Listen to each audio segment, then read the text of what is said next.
श्री गणेशाय नमः। बोलिए विष्णु भगवान की जय। अनंत चतुर्दशी व्रत कथा। भाद्र शुक्ल चतुर्दशी को यह अनंत चतुर्दशी व्रत कर किया जाता है। यह भगवान विष्णु के लिए होता है।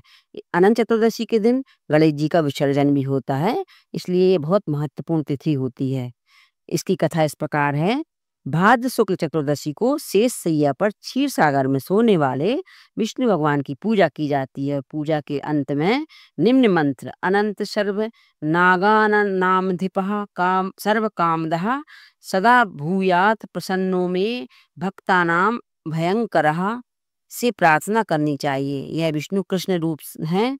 शेष नाग काल रूप से विद्यमान रहते हैं, अतः दोनों की सम्मिलित पूजा की जाती है। पूजा विधि: प्रातः नित्य क्रिया स्नान आदि से निवृत्त होकर चौकी के ऊपर मंडप बनाकर उसमें अक्षत शहर या कुशा के साथ 7 कड़ों से शेष भगवान की प्रतिमा स्थापित करके उनके समीप 14 गांठें लगाकर हल्दी से रंगे कच्चे डोरे को रखें और उस पर गंध अक्षत पुष्प धूप दीप नैवेद्य से पूजन करें।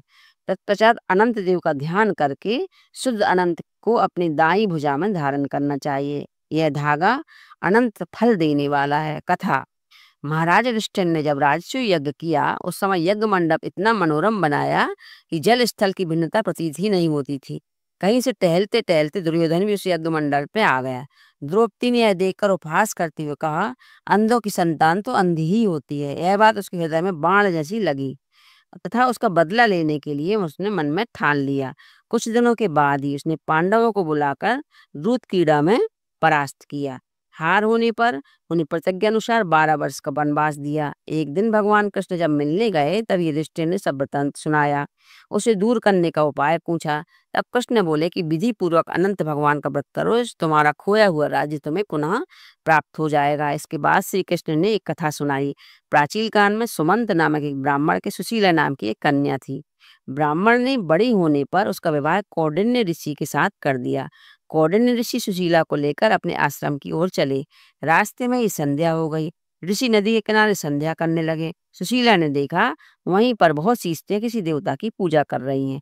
तब उसने पास जाकर पूछा, आप ये किसकी पूजा कर रही हैं? तब सबों ने सुशीला को अनंत व्रत की महिमा बताई। सुशीला ने भी वही व्रत का अनुष्ठान किया। 14 गांठों वाला डोरा हाथ में बांध कर ऋषि कौंडिन्य के पास गई। कौंडिन्य ने सुशीला के हाथ में बंधे डोरे का रहस्य पूछा। सुशीला ने सब हाल कह सुनाया। कौंडिन्य ने डोरा तोड़कर अग्नि में डाल दिया। इससे भगवान अनंत का अत्यंत अपमान हुआ। परिणाम यह हुआ ऋषि सुखी न रह सके और उनकी धन दौलत समाप्त हो गई। तब वे सुशीला से इसका कारण पूछा तो सुशीला ने अनंत डोरे को याद दिलाई। कौंडिन्य पश्चाताप से उद्विग्न हो डोरे के लिए वन में चले गए। वन में काफी दिनों तक घूमते घूमते वे एक दिन भूमि पर गिर पड़े। तब अनंत भगवान ने उन्हें दर्शन दिए और बोले, हे कौंडिन्य, तुमने मेरा तिरस्कार किया था, इसी से तुम्हें इतना कष्ट भोगना पड़ा। ज्ञान हो गया तो अब घर जाकर अनंत का अनुष्ठान कर 14 वर्षों तक करो। इससे तुम्हारे दुख दारिद्र्य मिट जाएंगे, धन धान से संपन्न हो जाओगे। बोलिए कृष्णचंद्र भगवान की जय, विष्णु भगवान की जय, अनंत भगवान की जय।